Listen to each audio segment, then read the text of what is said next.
Hello, how are we? Welcome to my office. Right, so today I'm going to do something a bit serious. So I don't know whether, I don't know how long this is going to go on for. I'm going to try and cover everything. Now, bear in mind, I'm not a scientist. So a lot of these words, especially if I try to pronounce them, will probably come out completely wrong. So please forgive me. But I'm going to go through what's actually going on, because we've had some comments on my last post saying that the site hasn't been tested and stop the clickbait. Well, just for you, you nosy Parker, it has been tested, and this is not clickbait. So I'm going to go through the letter that I've received. I'm also going to tell you what I know, because it's not very much, and where you can find information for what's going on as well for this site and for this area. So the site, the letter I received, I'll have to get my gigs on. Hang on. So the letter I received from Wyre Borough Council. Now this site is in Thornton, Lancashire, and it used to be ICI. I remember it being ICI. It's now another works that makes some sort of rubber, I think, but don't quote me on that. I'm not 100% sure. But this is it's a big factory. Was predominantly ICI, making paints and those sort of materials. Now, historically, it was 1950s it was built. So this investigation is stemmed from the waste that was produced from this factory between 1950 and 2012. And how much of this waste, of these forever chemicals, which I'll go on to a little bit later, has been distributed into the area. Now, apparently there was a lot of chemicals pumped into the River Wyre, which runs at the back of my allotment and alongside this this chemical plant. And there was a lot of waste pumped into that river. But that's not happened for quite a while, not that I'm aware of. But there's still been testing done on the riverbed and around there, and I know that is definitely elevated levels of this chemical. So that's a little bit of background about the site. Obviously, it's got chimneys, and there's also been stuff that there's a landfill site that they used as well, that's not far. I think it's Fleetwood, that.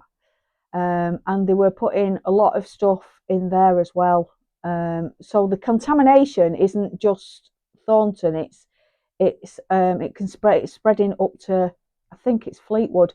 But again, I don't want to do misinformation because I'm not 100% sure, so I might be wrong on that. But this is about Thornton, this testing. So the Environment Agency were drafted in by Wyre Borough Council. Wyre Borough Council is the council for my area and covers Poulton Le Fylde, St Michael's, Fleetwood, Cleveleys, Thornton, and that area. Hambleton. It's got quite a large area, but a lot of it's rural and semi-rural. And Thornton is just on the edge of really being semi-rural. It's just on the edge there. Just across the water is Hambleton, which is semi-rural there. So it's not a really popular. Well, Thornton's heavily populated, but the area is less populated than, let's say, a city, for example, or a busy town like Blackpool. So it's just out. We're just out of the way of Blackpool, just on the, I live just on the edge of Blackpool, but my allotment, my house comes under Wyre Borough Council, and the allotment is on Wyre Borough Council. So this investigation started, now hang on, because I'm reading the letter that they sent me now. An investigation has been launched under Part 2 of the Environmental Protection Act 1990 to consider potential historic contamination to air from the Hill House Technology Enterprise Zone, which is the ICI.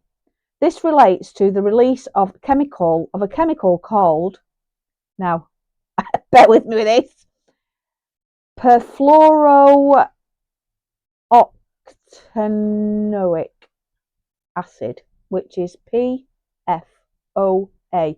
I'll pop the name underneath so that you can see what it actually says. And this is from the former ICI site, now AGC Chemicals Europe Limited, between 1950s and 2012.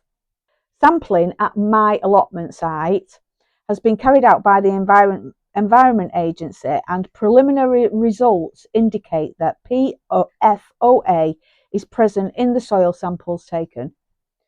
The level of PFOA in the soil is above the interim guideline value for the consumption of growing and consumption of produce in an allotment setting.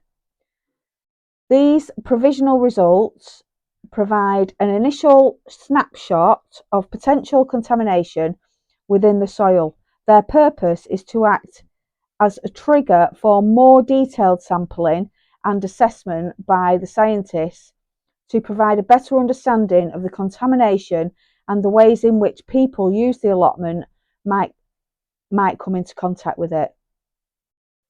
We are writing to inform you that these provisional findings from the Environment Agency, and to share with you the advice from the Food Standards Agency,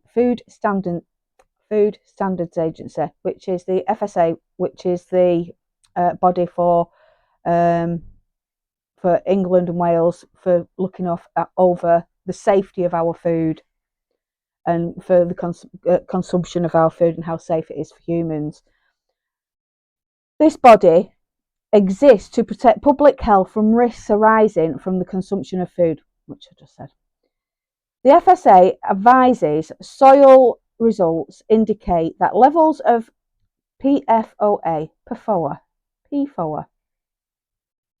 are elevated in some of the samples tested, including those taken from allotments. There remains some uncertainty about the extent and variability of contamination in the soil tests to date. Everyone in the country, which I'll come to in later on in the video, everyone in the country is exposed to low levels of per and polyfluoroalkyl substances, which is PFAS, PFAS, including PFOA, PFOA, via their diet. So we ingest it. Based on current information, local residents who regularly eat large amounts of vegetables and fruit, which is me and my family, and grow on the allotments or in the gardens, could be increasing their exposures to PFAS.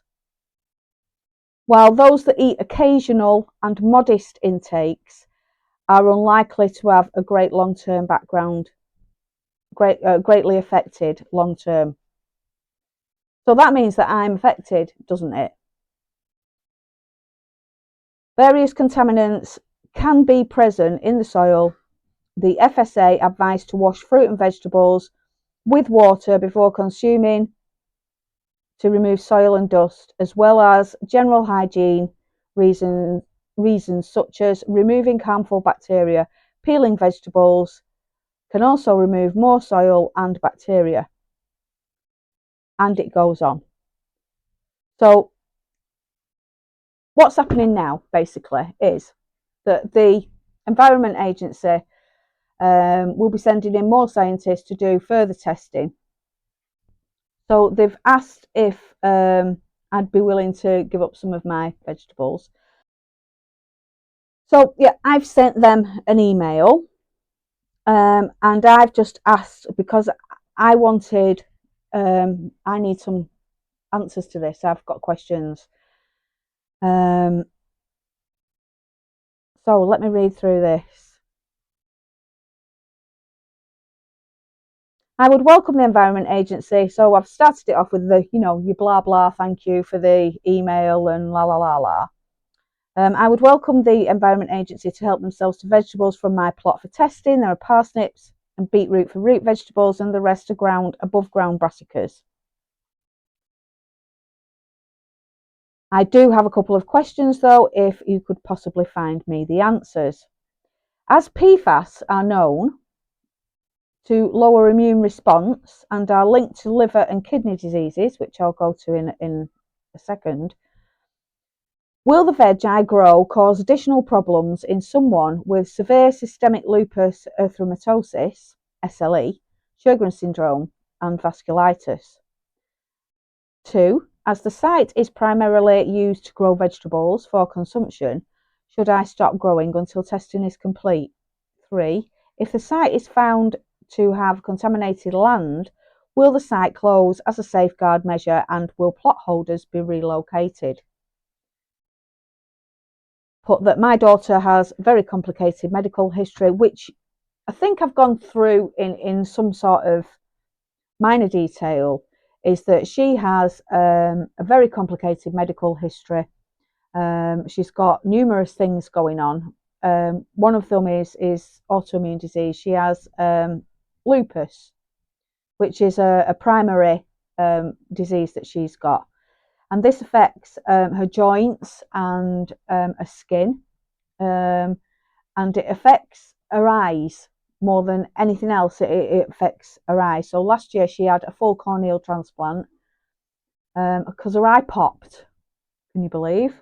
So she has to ingest large amounts of vitamin C and K, which is present in fruit and vegetables. And obviously I grow most of my vegetables, so she eats large quantities of vegetables and fruit. Now she's not been sick. I'm a no dig gardener, and I put cardboard on my beds, and then I put compost that's been bought from outside and manure that's been bought from outside. So, and I don't really grow root vegetables on my plot. All my vegetables that are root vegetables are grown in my back garden, so they're not grown there. So obviously the potatoes and the carrots and some beetroot and some bits and bobs that I grow here, and obviously all the tomatoes and cucumbers and all that are all grown here at home. So this isn't a contaminated site. Well, I hope not, but this isn't. But you know what I'm like with organic food. So before I had the allotment, I used to grow my own food here, and then I would top up on organic food from the supermarket or local greengrocers. But I always tried to source organic vegetables and organic fruit, so that it would limit the pesticides that are on them. So I've also put on here that before I had the allotment, I always sourced organic foods to limit consumption of PFAS. The FSA say eating large amounts of veggies is a high risk of health issues, so I am extremely concerned about this, as you can imagine. If we were a normal, healthy household, I wouldn't be too worried, as I grew up in an industrial town. Now, I grew up in a town called Haywood, which is a milling town. So it's, when I was young, most of them have closed down now and been demolished. But when I was young, the air was filled with huge chimneys, huge factories with huge chimneys, bellowing smoke, and it was very smoggy, and it was a milling town. Everybody got coughs and everybody had tonsillitis, and their immune system was low, but you never really thought anything about it. You just got on with it, and everyone did the jobs, and everyone went to work, and everybody worked hard for a living. And it's not a rich town. It was very working class, quite poor. Everybody knew everybody's business, one of them. But everybody, they never thought about health. It's only as we've got older and all these chemicals in the air and everything have come out that we've become wise to it. Smoking, drinking too much, chemicals in the air from exhaust fumes and the climate and all the rest of it, and tree hugging, all that sort of stuff. So that's where we've landed. So obviously I've now had to do some research on these chemicals, and that's where I am now. So there are some ITV News, BBC News. I've got some. I've filmed a little bit about this issue that's going on in Thornton. So I'll pop you the link for those up underneath, but it's not up to date. And the local paper, the Blackpool Gazette, I'll pop you the link underneath for that. They have done an update on it, which basically says what's on my letter. So other than that, I don't know anymore. Now, this PFAS and this PFAO is a plastic chemical. So it's produced from manufacturing plastics and rubber, that sort of thing. So let me tell you now, you're going to be shocked now at what they're actually in. So these chemicals are in electronics, which you don't eat, but they're in non-stick pans. So you use non-stick pans. Everybody uses non-stick pans. So the plastic coating that stops your egg from sticking is PFAS. Microwave popcorn, the bag that the popcorn is in, that you microwave, that contains PFAS. Fast food packaging, all fast food plastic packaging and trays, that you get your chips and gravy in. There you go. Paints, shampoo, deodorant, nail polish, dental floss, something else you're putting in your mouth. I know you don't eat it, but you put it in your mouth. Makeup, clothing, your waterproof clothing, anything that's got like a waxy coating on the top or like a silicone sealer. Compost. Can you believe it? That there is this PFAS in compost? It's actually in compost that you buy. Pesticides. This is why I hate pesticides, because I knew that anyway, that there was PFAS on in pesticides, and that's why I was worried about my allotment and who'd had it before, and there could possibly be pesticides on my plot anyway, and that's why I was topping it up regularly with compost. And in some countries or some areas where there's large industrial buildings and stuff, it's been found in breast milk of new mums. The health issues related to these are, hang on, I need my gigs on again. High cholesterol, that it affects your liver enzymes, lowers immune system, it's related to cancers, kidney problems. So they're not good. And they're called forever chemicals because they don't biodegrade. They sit for thousands of years. You can't get rid of them. So if you think you can just it's also in drinking water as well. But the chemicals are banned in this country now. But I do know, because I've watched on YouTube, that there's a lot, and I've said it in an earlier video that I've done, that there's a lot of these old-fashioned gardeners on YouTube that are using pesticides that contain these chemicals, and they're banned in this country. So they're probably getting them from eBay or Amazon, and they're coming in from another country. They're banned in this country, those. But I think that farmers are allowed to use certain chemicals that have PFAS in, but they've got to be really, really severely diluted. They're for farmers. So also your food in supermarkets, if it's not organic, it's more than likely going to have some sort of PFAS residue on it from your pesticides that farmers are using. So what do? We've got to eat, haven't we? So this is why I've got so many questions. So I want to know that, is my allotment any worse than buying the food off a supermarket shelf? I don't know the answers to all these. Like I say, I'm not a scientist, so there's lots of questions I've got and I need them answering. So that brings me to my plot. What am I going to do? So what am I going to do with my plot?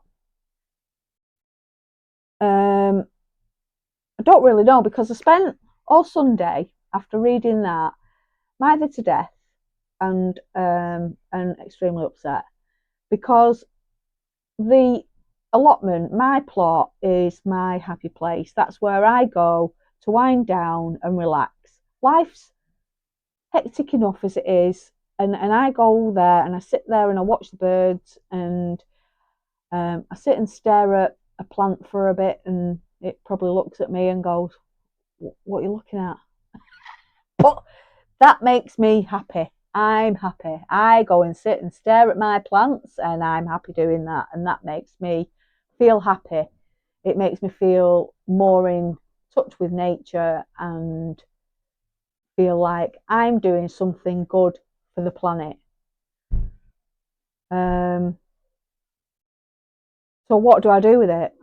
So I've just paid. The annual fee comes round in October every year, and I have just paid for my plot for another year. So that means I've got it for another year. I could probably ask for my money back, but I'm not going to, because I've spent about £2,500 on it in 2 years, with a new shed and all the compost that I've put on and putting beds on and clearing all the rubbish that was on it because it was full of tyres and all the rest of it. They're not free to get rid of. So it's cost me a lot of money. So I'm not just going to walk away from it after it's cost me that much money. If they want me to leave, if they decide to close it, then they can compensate me, can't they? They can give me, I'll settle £2,000. They can give me £2,000 back, or another plot. Now the thing is that Wyre Borough Council don't have any other plots. There's another one, a little one on Sandringham Avenue, which is not far from where I live. And then there's another one in Poulton, which is quite a distance from where I live. So so that's it. They haven't got any more. But there's loads of greenbelt land, so they're going to have to cut a piece of the greenbelt land off, aren't they? Get the Secretary of State to sign it off for another allotment plot, so that we can all move off there, and then the plant hire at the back can buy that land, because he's been after it for years apparently, and then he can have it and build his big factory thing on it. So anyway, going back to my plot, what have I decided to do? After lengthy discussions and me getting upset and everything, I've decided that I'm not going to grow any food on there that I consume. So I'm going to grow next year pumpkins, because every Halloween I always do something for the kids in the area, because I've got no grandchildren. I'm not going to have grandchildren. So I like having kids around, not for too long, steady. But I do like having kids around for things like Halloween and Christmas. I think it's lovely that. So I always do the house up, and every year I have to better myself. So I use pumpkins, and this year I'm going to do a zombie theme. So that'll be my next one. I'm going to do a special for Halloween on my pumpkins that I've had to buy them, because I only grew one this year. And I've always struggled growing them, so I'm going to really challenge myself next year with this, which means that I don't have to buy loads of compost for the plot. I only have to buy loads of manure and compost for the area that I'm going to plant these pumpkins. And I'm going to try and grow giant pumpkins on my whole plot, all different types of pumpkins, and see how I go and see how many I can get. So that's my plan for next year, because I don't eat them. They go outside, They get hollowed out and they go outside, and they're for Halloween. They're for the kids, for the area. And I'll grow some flowers as well. That's all I can do in it for another year. I can't do anything else. And it's my happy place, and it still gives me that place to go. I'm not going to drink the water. I don't drink tap water anyway. I drink bottled water. But I have been using the tap water there to boil my kettle. I'm not doing that anymore. I'll always take some bottled water. So it is worrying, but that's my plan for the plot anyway, is that I'm not going to be growing any vegetables. I agree. You all agree with me that you wouldn't do it, and you wouldn't want the plot, and I don't want the plot neither, to be honest. So I'll use it for another year, and then by then I'll know exactly what's going on and whether it's contaminated and what Wyre Borough Council's intentions are, and whether they're going to close the site and offer me a new plot or open a new site, or I don't know what's going to happen. I don't know the future. So the next thing is my plan of where I'm going to grow my veg then. So we've had a major rethink, and because my garden's very small, isn't it? So we're going to have a really big rejig, and we're going to buy some of the small, the square raised beds. I've got one in the corner over there that I had my tomatoes and my beans growing out of. So I'm going to go and buy, in January, I'm going to order and buy, I think, 5 to go. Where my fridge is along the back fence, I'm going to put 5 raised beds down there, because that's shaded, that. But I grow a lot of stuff in the shade. Only a quarter of my plots got full sun anyway. So I'm going to put beds all the way down there, and then I'm going to put another 2 beds on my pergola. But I'm going to paint my pergola first, and I'm going to get it all a bit more protected, or else all the floor will rot. So that's my plan for the back. So I'm going to try and grow most of my veg here. I don't think I'll be able to grow as much. But saying that, I didn't get much from my allotment this year neither, because the weather was really bad and the slugs ate it all. So I'm going to try here and see how far I get.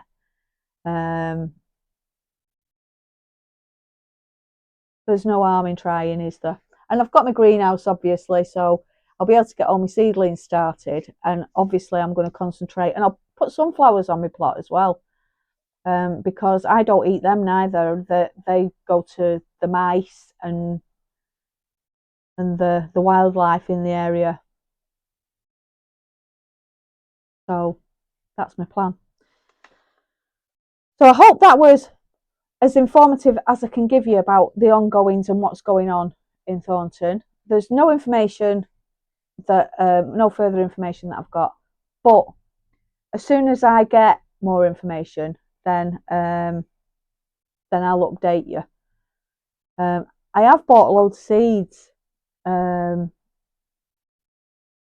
loads of beans and stuff like that, so I'm going to have to suss out my back garden so that I can perhaps get some archways in, because I can't grow too much on the ground, so I'm going to have to grow up, aren't I?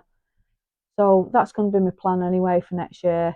It's just going to have to be, I don't know, like a canopy or something right over the garden.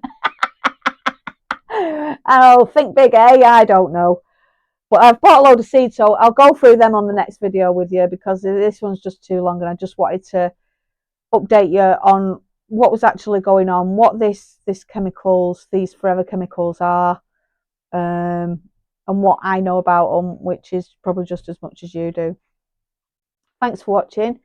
If you have got any questions, if there's anything that you would like answering, please pop them underneath, and I'll do a questions and answers on another video. But just to let those trolls know, this is not clickbait. I don't do clickbait. Get over yourself. Jog on to the next one. Get a life. What happened to people that, once upon a time you get a punch in the gob. That's what you get. Shut up and move on. Thanks for watching. You have a great week, and I'll see you on the next one.